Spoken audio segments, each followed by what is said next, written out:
어서 오세요. 안녕하세요. 안녕하세요. MCTV의 김명찬입니다. 오늘은 만남이라는 주제로 해서 독특한 이력을 가지고 계시는 치과 원장님입니다. 정명호 원장님을 모시고 한번 인터뷰와 어떤 이런저런 얘기를 한번 해보도록 하겠습니다. 저는 32회 공인중개사 시험에 합격한 공인중개사 겸 치과의사 정명호입니다. 제가 주변에서 봤을 때는 치과 의사분들이 공인중개사를 취득하는 일은 별로 없지 않나요? 예, 제 주변에서 잘 없는 것 같습니다. 그러니까요. 치과 일을 한 20년 가까이 하다 보니까 치아만한 작은 세계에만 이렇게 본 게 아닌가 생각도 들었고요.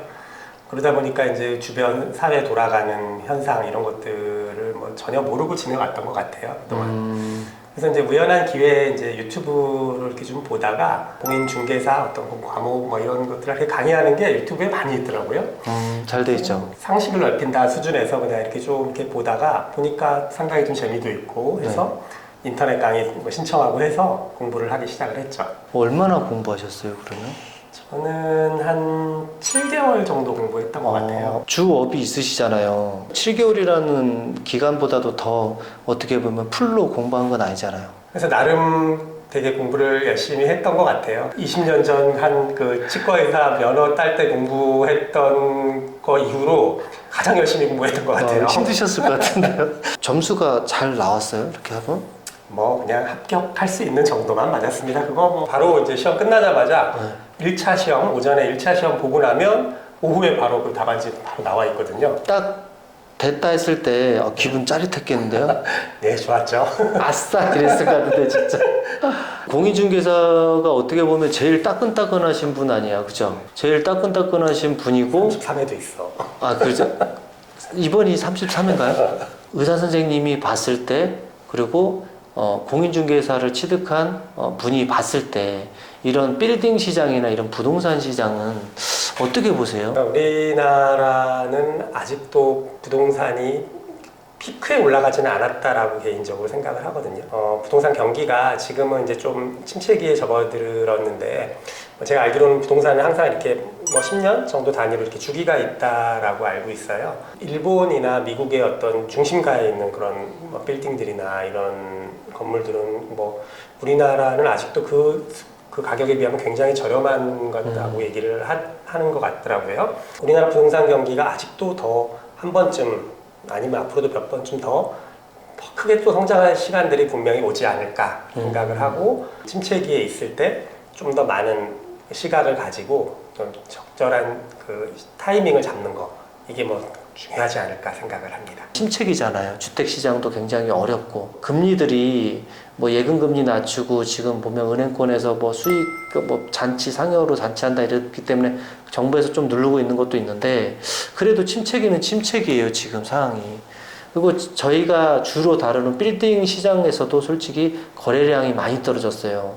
각 회사의 중개법인이나 빌딩 전문을 한다고 하면 거래량이 굉장히 떨어졌는데 어떻게 보면 지금도 많이 문의도 하시고 기다리신 분도 계시는데 지금은 정말 잘 사야 될 것 같아요. 뭘 하나를 컨택을 해도 정말 자기가 가지고 있는 금액과 지금 금리도 레버리지를 이루는 정말 레버리지가 역 레버리지예요. 잘못 사면. 강남에 입성을 전세가가 거의 반이 되다 보니까 강남에 입성하려고 오시는 분들이 굉장히 많은 것 같아요. 전세 가격이 많이 떨어졌고 그렇다고 최고 고점 대비해서 지금 사신 분들도 있기 때문에 그 분들이 정말 그 가격에 내놓을까. 그리고 사셨던 분들이 론을 받은 것보다 거의 풀 현금 아닌가요? 그렇죠. 이제 15억 이상인가는 아마 대출이 불가능하신 분들인데 제가 좀 말이 많았죠. 원장님의 고견을 들으려고 했는데 제가 말이 많았습니다. 아무튼 저희 구독자 중에 또 이제 치과 의사들도 건물에 관심 있으셔서 보시는 분들도 있거든요. 원래 치과로 돈을 버셔가지고 건물 사실 분들도 잘 알겠지만 건물을 사서 거기다 치과를 개원하려는 분도 계세요. 보통 보면 대출을 일으켜서 치과 의사로서 개원을 오래 하셨잖아요. 후배들 치과들이나 이런 친구들한테 얘기해 줄 수 있는 것도 있나요? 부동산을 이제 빌딩을 구입을 할 때 어떤 입지가 병원으로 치과로 괜찮고 대출에 대한 론을 케어할 수 있는 그렇게 의사로서 처음 개원을 하시는 분이라면 일반적으로 건물을 사서 이렇게 하기는 쉽지는 않겠죠. 아무래도 좀 초기 투자 아니, 비용이 근데 그런 많이 분들이 들고 의외로 이렇게 있던데요? 금수저들이 많은가 봐요. 그런가? 은수저도 아니고 금수저? 자가 건물을 가지고 거기서 치과를 운영할 수 있다면 아주 행복하겠지만 어쨌든 병원에서 매출이 이제 많이 생겨야 될 거고요. 병원을 운영한다라고 하면 자리 측면을 보면 이제 배우 세대를 이제 잘 보는 게 중요할 것 같고요. 유동 인구가 이제 그 건물 앞에 이렇게 많은 것도 중요하지만 실제로 치과 같은 경우는 그 주변에 상주하는 분들이 이렇게 많은 그 배우 세대를 갖고 있는 게 아무래도 이제 유리하겠죠. 제가 초창기에 예전에 처음 개원을 할 때는 뭐 배우 세대가 뭐 한 2,000세대 있으면 괜찮은 자리다 뭐 이렇게 얘기를 하고 이렇게 알아보고 들어가고 했는데 요즘에 이제 워낙 치과도 많아지고 이게 경쟁이 심하고 하다 보니까 뭐 건물만 있으면 다 들어오거든요, 치과가. 그렇게 과잉인가요? 예, 한 건물에 뭐 치과가 여러 개 있는 건물도 상당히 많고요.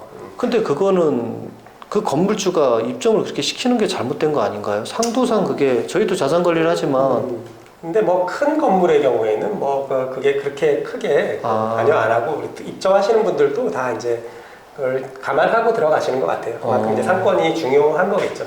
상권이 이제 크니까 여러 개의 치과가 입점을 해도 운영이 가능한 그런 경우들도 많이 있을 것 같고요.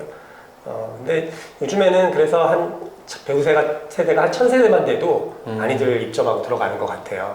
그 이하도 이제 있고 또 하나 새로 개원하는 분들한테 노하우를 작은 노하우라고 한다면 조금 구도심에 약간 노후된 상권이 있는 곳에도 괜찮지 않을까. 연세가 많으신 치과 선생님들이 많이 계신 그런 구도심 같은 경우도 예전부터 있었던 그런 구도심에 네, 그런데 이제 좀 더 좀 젊은 세대가 좀 이렇게 깨끗하게 인테리어에서 그런 새로운 트렌드를 가지고 이렇게 들어가는 것도 괜찮지 않을까 이런 생각을 합니다. 시장이라고 하긴 그렇고 틈새에 대한 그런 타겟이네요. 예, 조금만 버티면 이제 은퇴하실 분들이 많이 계실 테니까.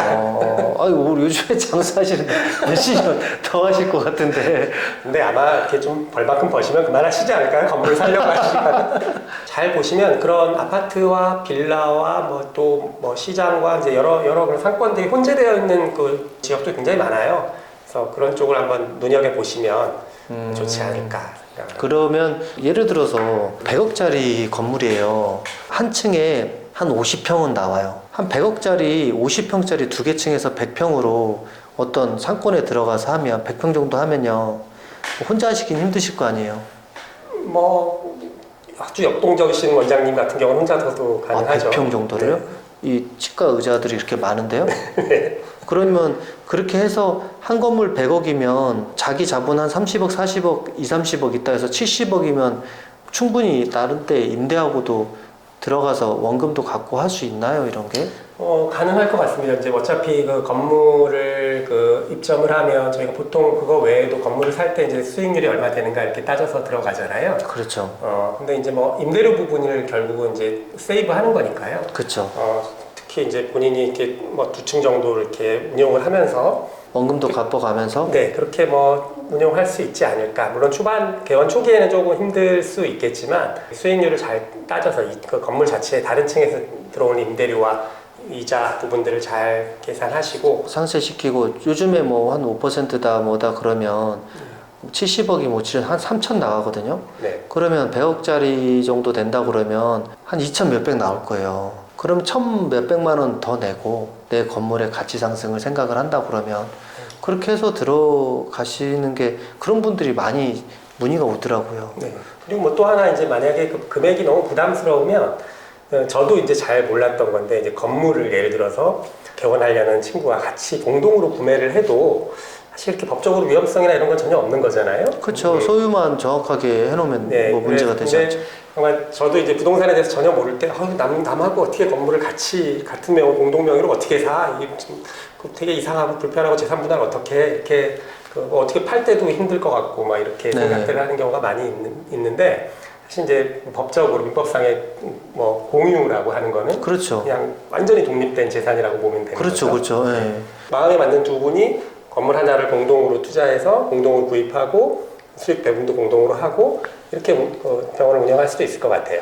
그건 정말 좋은 거죠. 왜냐하면 아까 원장님 말씀한 대로 공유는 정말 그렇게 정확한 소유 구분만 해가지고 구입했다가 뭐 처분할 때는 서로 간에 어떤 정확하게 해서 하면 되는 것이기 때문에 그런 방법도 레버리지도 좋죠.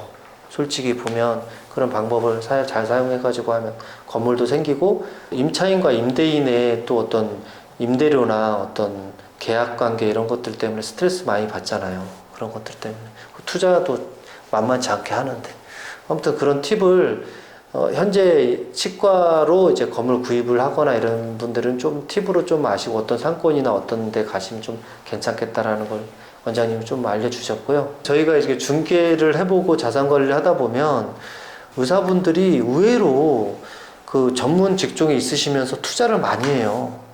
건물도 짓는 분도 계시고 정명호 원장님도 이제 나중에 또 우리 채널에 저도 무럭무럭 자라서 많은 구독자분들이 계신 그런 채널로 발전이 되고 정명호 원장님도 나름 보는 것들이 많아져서 저희하고 좀 윈윈할 수 있는 나중에 뭐 디벨로퍼 개념의 디벨롭도 할 수 있는 그런 분이 되셨으면 좋겠어요, 저는.